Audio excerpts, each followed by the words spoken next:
Hello, everyone, and welcome to today's SANS webcast, Metrics for Managing Human Risk. My name is Carol, author of SANS, and I will be moderating today's webcast. Today's featured speaker is Lance Spitzner, SANS Senior Instructor. If during the webcast you have any questions for Lance, please enter them into the question window at any time. Please note that this webcast is being recorded, and a copy of the slides and recording of this webcast will be available for viewing later today and can be found on the SANS registration page. And with that, I'd like to hand the webcast over to Lance. Hey folks, and good morning and or good afternoon, good evening, depending on where you are. Thanks for joining us. We're going to make this fun, but we're also going to make this fast and furious. I know you folks are busy. Now, as Carol mentioned, this is being recorded, so if you have to step away, take a call, want to share later, that's fine. But also in the chat channel, I've already posted my email address. If you have any questions afterwards, feel free to reach out to me. Also, the email address is in the slide.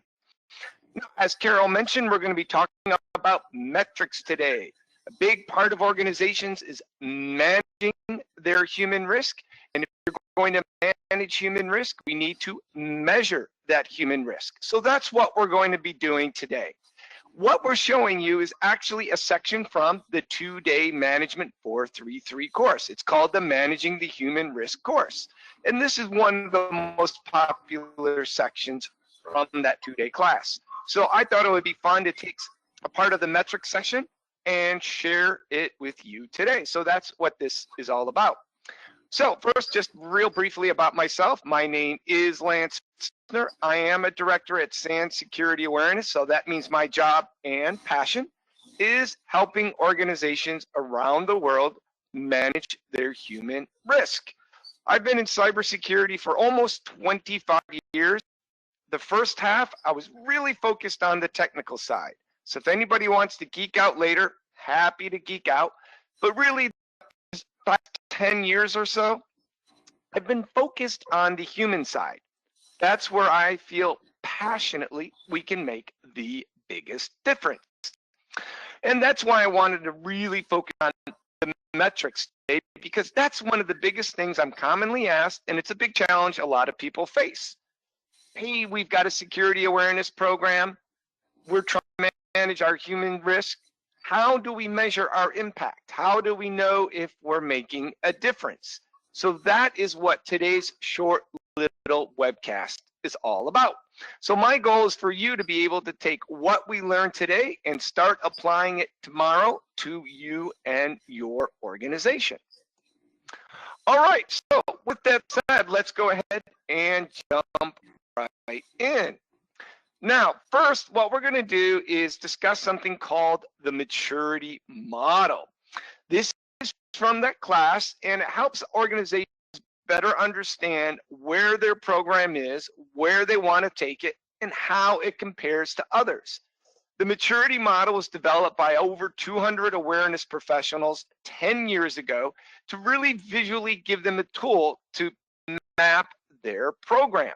And as you can see here, it's 5 stages. A lot of organizations have awareness programs, but they're really still in that compliance stage. That's where you get death by PowerPoint once a year. A lot of organizations I work with are trying to get beyond that stage where they're actually changing human behavior and having an impact. That's where you start managing human risk, stage number 3. Organizations truly have matured are going beyond behavior change and now also impacting their culture and building a strong security culture. Finally, we consider the most mature stages. You have a metrics framework to measure all of that change. Now, metrics are a key part of every single stage. All we're saying is to truly have a mature program, not only are we changing behavior, not only are we impacting culture, but we have that metrics framework to demonstrate that impact. And that's what today's all about, having that framework. So that's what we're going to be focusing on today. Now, how do we do that? Where do we start? Whoops. Well, first and foremost, what I like to do is, why metric? That's something tend to forget. We just assume we need metrics, which we do, and we dive right in. But why? Why metrics? And not just for human risk, but in general. Really, two general categories. One, you need the measurements so you can better manage the risk. We measure risk so we can better manage what's working, what's not working. But don't forget, there's another big element to metrics. So it's not only to just manage, but support, communicate. In other words, metrics enable you to demonstrate to leadership the impact you're having, gain their support, and maintain that support long term. So I perceive really two main categories for goals metrics. They enable us to better manage risk, but they also enable us to better communicate the impact we're having and maintain that support. Now, there's lots of fantastic books on security metrics. When it comes to human risk and human metrics, one of my favorite is IT Security Metrics by Lance Hyden. The reason I like his book is because he focuses not just on purely quantitative metrics, numbers and percentages, but he also gets into the qualitative side of metrics also. And people can be a little squishy at times. So I really appreciate his book, quantitative and qualitative approach. And what's good about Dr. Hyden is he has a PhD in social science. So he really understands that human perspective also. So lots of fantastic books out there on security metrics. This is one of my favorite when it comes to the human side.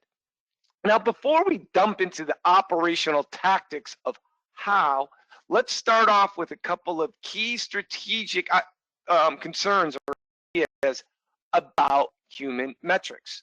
And first is, how do we leverage metrics? Well, first of all, focus on only a few useful metrics. Sometimes we collect lots of metrics thinking the more metrics we can show on our dashboard, the better. And then that's when we get overwhelmed with lots of useless data and spending a lot and wasting a lot of time. So focus on only a few, 3, 5 metrics that are truly valuable. Also, keep in mind the value of a metric is not so much a single snapshot in time. The value of a metric is demonstrating or measuring change over time. And the higher up you go up the food chain, the more they're going to want to see that change. So at a very operational level, you may be like, what's the web server load now?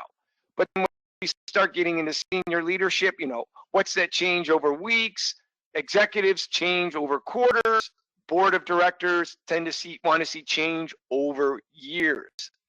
So what we want to do is show from a metrics perspective how our awareness program is over time changing human behavior and as a result, reducing risk. One of my favorite examples of this time issue is that quite often I get asked by people, Lance, we just did a phishing simulation and we had a 12% click rate. Is a 12% click rate good or bad? Well, that depends. I have no context. If that was your very first phishing simulation ever, 12% click rate, not bad. If you've been doing monthly phishing simulations for 3 years, and that is a very basic phish you did, and you had a 12% click rate, probably not good. So that's one of the key things about showing metrics over time. You have context. And that's one of the reasons I love the Verizon DBIR, that annual report, their data breach and incident report. And here's an image from it, just demonstrating how the average click rate for phishing simulations at organizations is dropped dramatically from a 25% to a 3%. Does phishing simulations work? Absolutely. How do we know it? Boom. There's data over a 5-year period demonstrating that impact. So what we want to do is, like I said, focus on a few metrics, focus on the most useful metrics, but focus on them over time. Now, when it comes to our world of managing human risk, I create two buckets for metrics, what I call compliance and impact.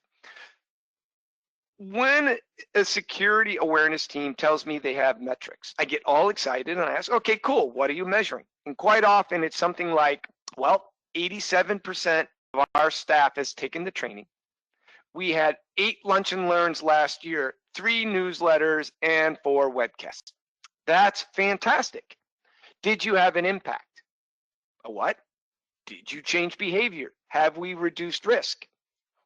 So what happens is compliance metrics are important. Compliance is important, but quite often they measure what you're doing. What we want to measure is impact. Are we reducing risk? So for today's talk, I'm not going to cover compliance metrics. I'm going to cover impact metrics. And how do we do that? And what should we measure? So really the question becomes, what do I measure? How do I measure? When people ask me, Lance, we have an awareness program, what should I measure? My response is, wrong question. What do you care about? What are your top human risks? Identify that. What are the behaviors that manage those risks? Then you want to focus on those key behaviors. That's what you want to measure. So if you know what your organization's top human risks are, and the behaviors that manage those risks, you're halfway there. If you don't know what your top human risks are, or don't know what the behaviors are to manage those risks, then you want to talk to your security team, usually your security operations center, incident response team, and or cyber threat intelligence team. The more data you can get on identifying and prioritizing your human risk, the better idea you will have what to measure. So what should you measure? What do you care about? What do you care about? Top risks, key behaviors that manage those risks. If you don't know where to start, you say you're a smaller organization, security team's immature, don't have that data. Once again, let's go back to that annual Verizon DBIR report. I love that report because they're very open, transparent, global, data-driven.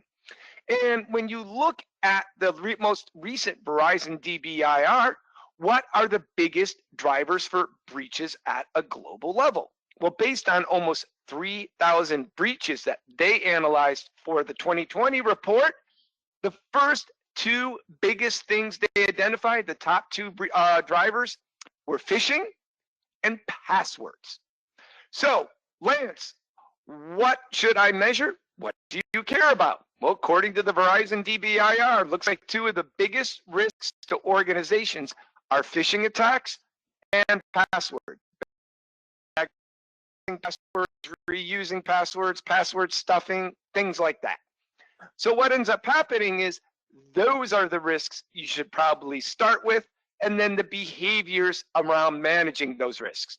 Identifying phishing attacks, using strong passwords, not sharing passwords, unique passwords for every account, things like that.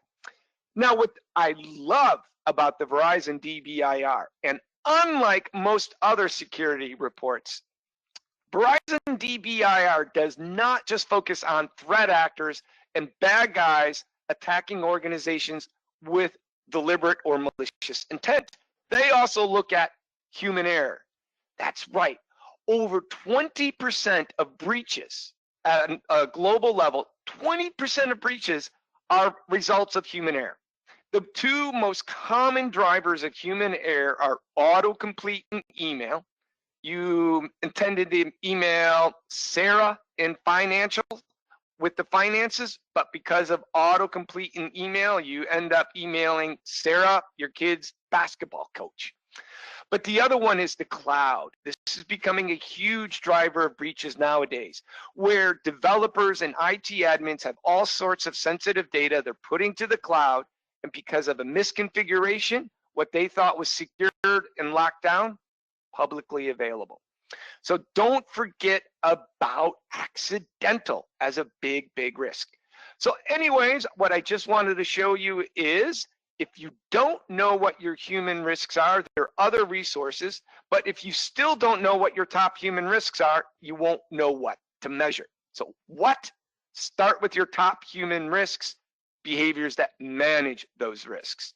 If you want more help with that, we spend an entire afternoon on just human risk assessments in the Management 433 course.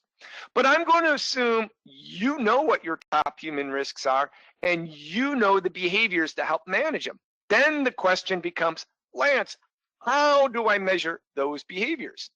Well, I've got a metrics matrix from the class that you are free to use. And we're going to get more into that. It's an interactive metrics matrix that's freely available. If you want a copy, just email me. Once again, the email's in the chat channel and it's in the slides. And it has a list of all these different behaviors and how to measure them. But there's a real trick to measuring humans and human risk. And what I want to do is walk you through it. The hardest part is not figuring out what to measure. The hard part is measuring it in an effective way. So this metrics matrix, freely available to you, just email me, happy to share it. You'll get the latest copy. But what I want to do is pick one of these and do a deep dive into how to do it effectively. Then you can take the lessons learned and apply it to any other human behavior. What I tend to find is we make some very common mistakes when we're measuring people. And I want to walk you through those most common mistakes and how to address them. So we're going to pick one metric as an example, and then you can apply that process to all these other metrics. And that metric is phishing. Phishing is a very common top risk, as we just saw from the Verizon DBIR, but it's also something that people still really struggle with. So I'm going to walk you through how to do this, and you take the lessons learned and apply it to every other metric. Now, the next slide, probably the most important slide from this entire presentation. And the reason is this. The number one thing I see organizations get wrong when they're doing any type of security awareness or human metrics is in how they measure. And it's not the thing you think. It's not about the technology. It's not about the algorithms. It's not about the data analytics. It's this. What is the biggest difference between measuring a computer and measuring a human? Think about that for a moment. The biggest difference between that computer screen you're looking at and me. The biggest difference between people and computers, and this is what we get wrong all the time, is this. People have emotions. Computers don't. Hack into a computer, it does not get upset. Hack into a human, they can get upset. If you do your metrics program wrong when measuring people, you're going to create a very toxic security culture. You're going to break down trust and create a tremendous amount of resentment. Do your metrics program right, and it becomes a form of gamification, and people love it. So I'm going to spend just a couple of examples on this slide because honestly, this is the most important. And usually technical security people like myself, we forget that people have emotions, and we go out doing things believing it's the right thing to do, not forgetting the emotional impact, and we end up doing more harm than good. So for example, if I'm going to be measuring people, I let people know ahead of time. We want to be very transparent about what we're doing and why. So for example, if I'm doing a phishing simulation program, I will announce to everyone, hey folks, we are doing a phishing simulation program. Phishing is the #1 attack vector that bad guys are using. So we're going to train you how to identify and stop those attacks by simulating the very attacks they're using. Once a month, every month, we are going to send a phishing simulation, and we're going to be helping train you on identifying them. If you click on a phishing simulation, no one will know. So one of the reasons I emphasize that is if somebody clicks on a phishing simulation and their boss is notified and the security team is notified and everybody is notified that someone clicked, that individual may believe that negatively impacts their career, and they could be right, and as a result will resent the program, break down trust, security culture. The only time we recommend anybody being notified if somebody is a consistent repeat clicker, and we'll get in that in a moment. But if somebody just clicks once, we emphasize the fact, hey folks, no one will know, it's just training. Don't embarrass people. Don't send out a Viagra phishing email, no Russian mail order bride phishing email. What happens if your boss clicks? Embarrassing. As I mentioned, never do a wall of shame. Also, always include everybody from the board on down. If leadership says, yes, you can do a phishing simulation program, you just can't phish the executives or above, kill the program. Because if you do that and don't phish leadership, all you're telling to your workforce is, hey folks, security is really important unless you're a certain level or above. Then you can do whatever you want. Then you're doing far more harm than good. Finally, and security folks, this is out to all of you. Don't try to trick people. Don't try to fool them. Just because it's potentially some super uber hacker could use some super uber technique doesn't mean in most cases you should do that also. Simply because if you go too targeted and then trick everyone, you can potentially do more harm than good. I especially see this when organizations kick off their very first phishing simulation. What they'll end up doing is the security team will go, we got approval for our first real simulation. Let's make it as targeted as possible and get as many people to click as possible and show leadership how insecure we are. Well, they roll it out, everybody clicks, and then everybody feels like they were taken advantage of. What you want to do is start with the simplest phishing simulation possible and really get buy-in. And that way, if somebody clicks on it, instead of resenting it, you're like, oh yeah, that Nigerian scam one, well, maybe I shouldn't have clicked on it. But one of my favorite examples is at Michigan Tech University many years ago. They were actually getting ready to do what I just said, first phish, highly targeted. But then they took my class, saw this, and then changed their tactic when they got back. And as a result, what they ended up doing was putting out their very first phish as simple as possible, but took it one step farther.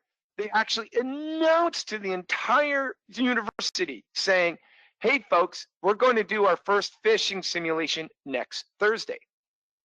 In fact, we're going to do it next Thursday at 1:23 p.m. sending this phish. 36% clicked. Now you're like, what?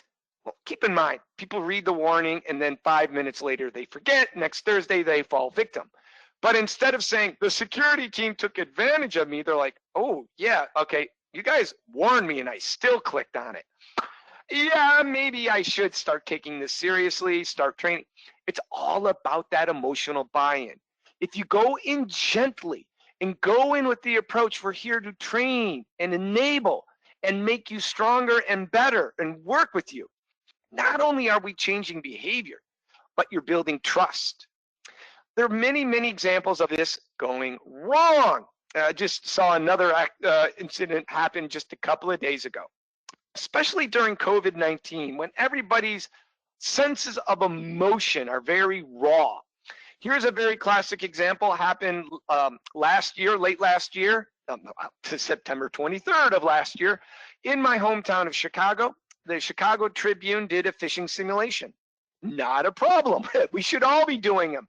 The problem is this, as you can see from an employee, after slashing our staff, closing newsrooms, furloughing reporters during a pandemic, they did a highly targeted phishing simulation about bonuses. And as a result of this phishing simulation, employee trust was so devastated that senior leadership actually had to do a public apology. Now, are cyber attackers doing phishing emails about bonuses? Absolutely. Should we in our organization do simulations about phishing simulations? Well, it depends. All right. Could it possibly do more harm than good? Chicago Tribune, a bunch of reporters have been fired, furloughed, people are worried about their jobs, and now you're tantalizing them with raises and bonuses? Maybe not. And as we saw, that really emotionally backfired. Now, if you're working at Lockheed Martin on the F-35 strike fighter and the Chinese government's targeting you, maybe culturally there it's more acceptable. But we have to be very careful, especially about COVID. If people feel like we're taking advantage of them to the extreme, we could do more harm than good. As a result, the employees at Chicago Tribune no longer trusted the security team, but you know what? Leadership no longer trusted the security team to make the right decision. And it's probably going to be a while before they can do something like that again. So we have to balance that emotional side also. Obviously, we're going to want to get approval before we do any phishing and assessments and things like that. And especially working with HR, they can help make sure however you approach this, you're going to get that, emotional engagement in. Now, when we do any type of metric, do we want to let people know they fell victim? So remember, we're using phishing as the example. If somebody clicks, do we want them to know? I used to think no, because if they click, they get notified, hey, you just fell victim to a phishing simulation, then what's going to end up happening is they're going to go run around and warn everyone, which is potentially the case. But what I've learned is, well, now you have a bunch of ambassadors warning everyone else. But two, when I tend to do any type of simulation, if somebody's going to click, they tend to click right away.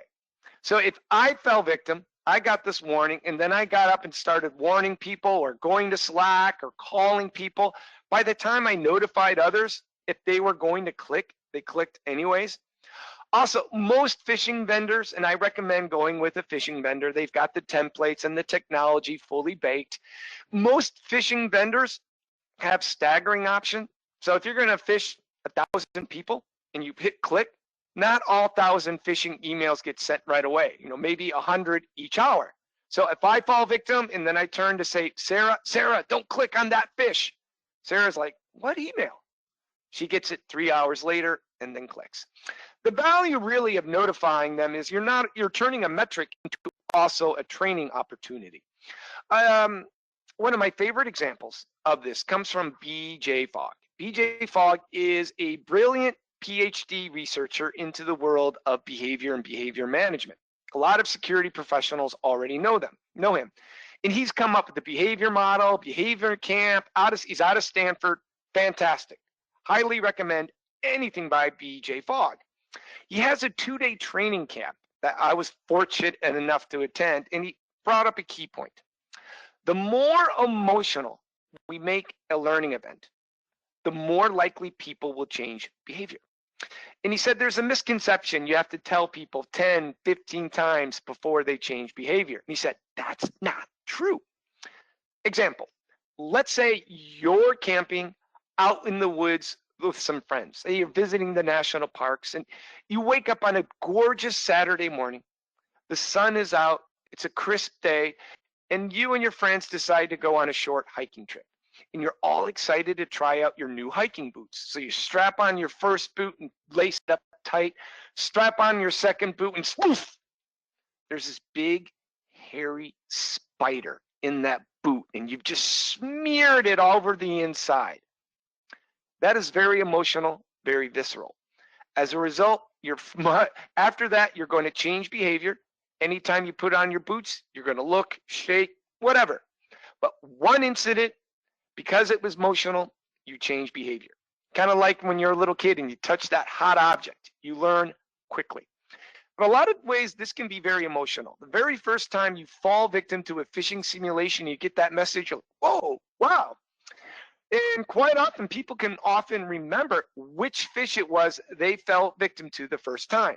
So when any time I'm doing simulations or any type of metrics, I really like to let people know if they fell victim to it to turn it into a learning event. Now, if you want to do videos afterwards and all additional learning, great. But I really like that BJ Fogg approach, just that instantaneous, visceral moment of boom, you've got phished, burns in the brain, far likely to change behavior. And we have all sorts of data to demonstrate and prove that. So take advantage of it. Now, when it comes to any type of metrics or measuring human behavior or something along those lines, you are going to identify those that continually fail and do represent a high risk to the organization. So as I mentioned, I don't recommend having anybody reported or anything like that when the very first time they fall victim. It's truly a learning event. Like I said, we want them to fall victim. We want them to get that pop-up message. They're far less likely to ever click again. That is part of training. They should no way be punished for good training. We will all eventually fall victim to a phishing simulation, folks. We all have a bad day. I'm a phishing expert, and I have fallen victim to phishing simulations. The saddest part was, literally, buy me a beer and I'll tell you the story. I actually fell victim to one of my own phishing simulations many years ago. There's a good story behind it, but so emphasize, do not punish those who fall victim first. Now, if they fall month after month after month and represent a high risk, yeah, maybe we want to do something. So here's something Lockheed Martin created many years ago, and I see other organizations doing this now, where it's an escalation process. Fall victim first and fall to the simulation, only you're notified, trained. 2 times in a row, your boss is notified. 3 times in a row, boss notified, boss has chat with you and reports to security. 4 times in a row, go to HR. Now, I am in no way recommending something like this. I'm in no way saying you should or shouldn't do it. All I'm saying is, as you start identifying certain individuals that represent higher and higher risk, you may want to have some type of escalation process where the repercussions become greater and greater. The one thing I do recommend is interjecting yourself into this at some point and talking directly to the individual. There may be issues you're not aware of. I had one student share the issue. They had a repeat clicker, sat down and said, hey, what's going on? How can we help? Found out that the individual had dyslexia. And since they wanted to be sure, they never slowed anything down because of their dyslexia. Whenever they saw the word urgent in an email, they just immediately responded because they felt it had to be important. So no fault of the individual. In this case, they just put some additional security controls around them to help support them in their daily activities. So you will have repeat clickers, and you will most likely have to do something with those repeat clickers. But how you handle that will vary. If you're a defense organization, very low tolerance to risk, your process may look like this. If you're a university or a Chicago Tribune or something like that, it's probably going to be more lenient because you have a different culture and a higher tolerance for risk. But like I said, folks, these examples are for specifically different. I'm showing phishing, but the lessons learned apply to any human metric. As you're measuring, you're probably going to be able to pump up the volume. In other words, when you get to about a 3% click rate organization-wide, 2 to 3%, you probably want to pump up the volume and come with more targeted, more difficult, more real representing what we consider APT or targeted attacks. So what ends up happening is a lot of phishing vendors now offer something called tiers. Tier 1, very basic. Tier 2, a little bit more targeted. Tier 3, hey, this is APT coming at you. They looked at LinkedIn, things like that. That way, different target groups can be measured in different ways, but we can still compare apples to apples. In other words, if you have a 3% click rate, and then you just create a more targeted phishing email, and now you get a 12% click rate, leadership will be like, what happened? Why did we get so bad at phishing? Well, it was a more targeted phishing email, and then it gets confusing. But what you could say is, we're down to a 3% click rate with a tier 1 fish. So we pumped up the volume with a tier 2 fish or a tier 3 fish. And now by having tiers, you can still compare apples to apples. Our tier 1 click rate is, at 8%, 2%, tier 2. And the reason I like to do this is if you are a brand new employee, 6 months or less, tier 1. If you've been there 6 months or more, tier 2. If you're working in a department that's highly targeted, say accounts payable, research, whatever, tier 3. This gives you more flexibility, but still enables you to compare apples to apples from a metrics perspective. And like I said, we're still using phishing as the example, but this is an approach you could use for any type of metrics program. Now, when it comes to measuring, there's not only prevention, but detection and response, the human sensor. It's surprising how often that Verizon DBIR report identifies people as one of the most effective detection mechanisms organizations have. And I just saw an interview by Kevin Mandia a couple of days ago. How did FireEye discover SolarWinds? Somebody on the security team saw something weird and started asking other employees questions, and they started putting the dots together. So one of the things you may want is not only are people stopping phishing attacks, low click rate, but reporting. Ooh, that looks suspicious, and then report. You want to be sure that click rates go down, and if you're teaching reporting, reporting goes up. So just some key lessons there on how to measure people. What's really the key lesson learned?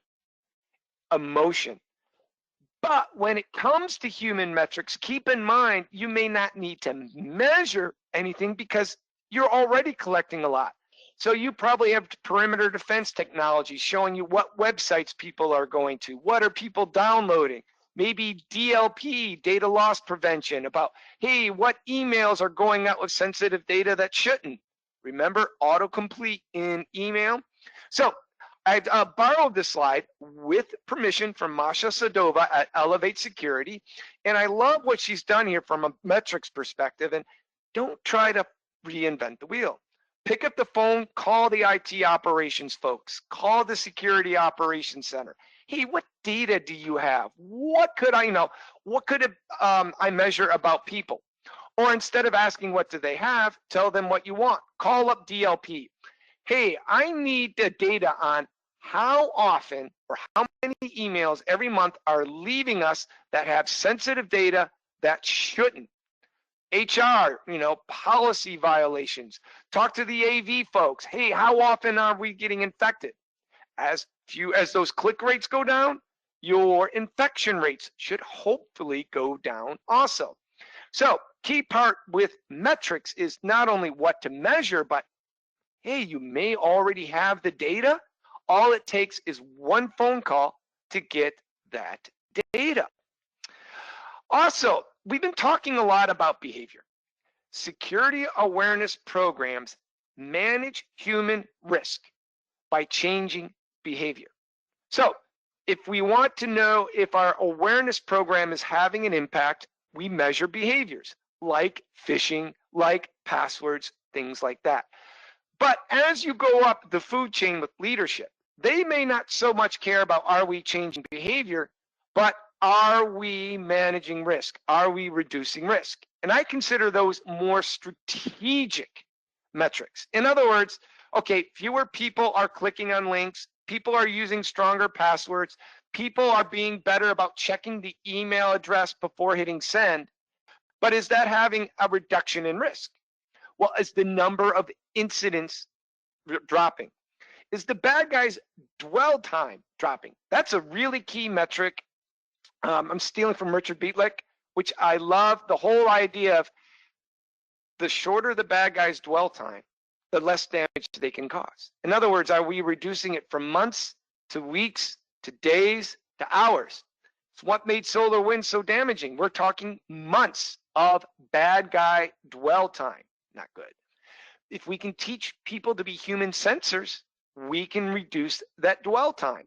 Policy violations, compliance audit violations, we can reduce all of this. We're having a strategic impact, and we now have leadership's attention. So there's what I call behavior metrics, what I've been giving you examples of, but also strategic metrics.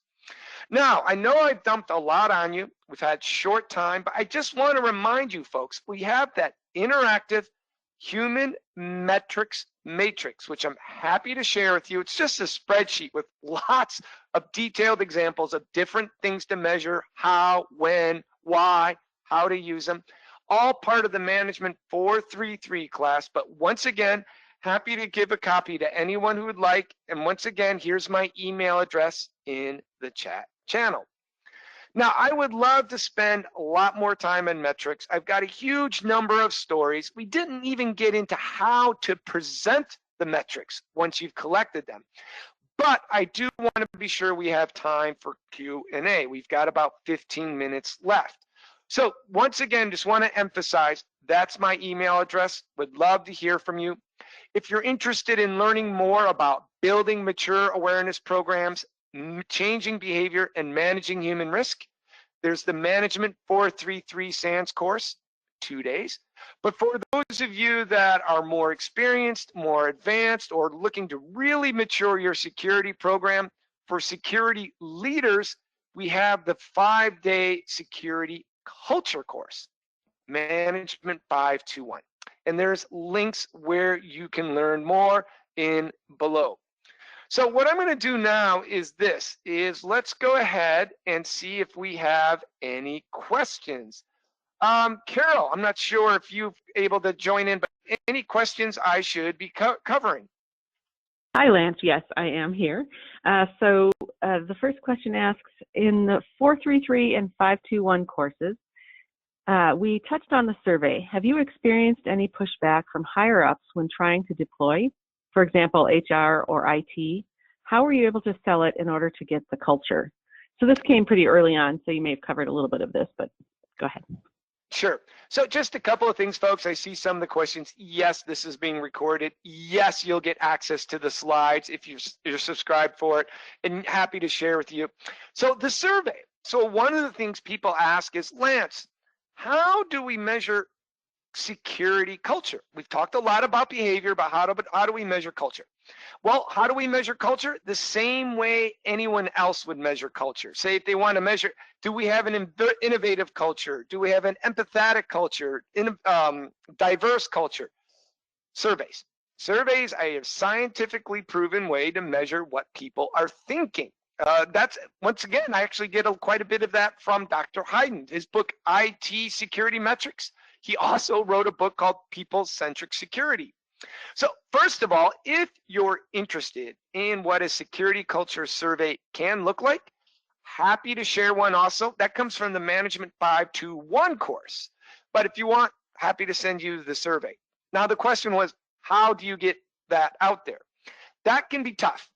Last thing organizations want to do is dump another survey on their entire workforce. It can be really hard to get 20 to 25 questions out there. First of all, behaviors you can change within weeks, culture, years. So if you're doing a culture survey, the value is doing it every year over multiple years. I really recommend partner with HR. HR are these culture experts, they're the survey experts. Instead of doing your own survey, you may be able to take your security culture survey questions and add that to any type of HR survey that's going out there. Reduce the number of questions, maybe not hit the entire workforce, hit a statistical sampling of the workforce. Like instead of, maybe do survey only 10% of the organization. Just be sure it's not 10% is all one department. It's 10% spread throughout the organization. Work with your security team, work with the CISO or HR, show them the questions you want to ask at a strategic level, over a long-term period. So what ends up happening is, I tend to think about it as security culture surveys, nothing radically new. Organizations have been doing surveys for a long, long time. So what my suggestion is, plug into whoever has been doing surveys. And if you don't know who, start with HR, find out what those processes are and work with those processes. Don't go rogue and try to just do your own survey without coordinating. That's where you get a lot of resistance. And like I said, you may get pushback on the questions. So you want to shorten or reduce the number of questions, maybe to 5 or 10. For those type of questions, you want questions that really are going to have value over long term, more about people's attitudes, perceptions, and beliefs about security. And like I said, we do a deep dive on that in the 521 course. But no, Victoria, fantastic question. All right, let's see, Carol, any other questions? That's all I'm seeing. All right, fantastic, folks. We give 15 minutes back of your life. If you want that survey, if you want that metrics matrix, send me an email. Happy to share. Otherwise, catch you in cyberspace. And if you like, hope to catch you in one of our classes.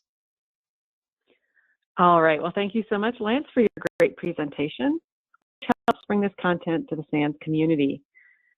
To our audience, we greatly appreciate you listening in. For a schedule of all upcoming and archived SANS webcasts, including this one, please visit sans.org/webcast. Until next time, take care, and we hope to have you back again for the next SANS webcast.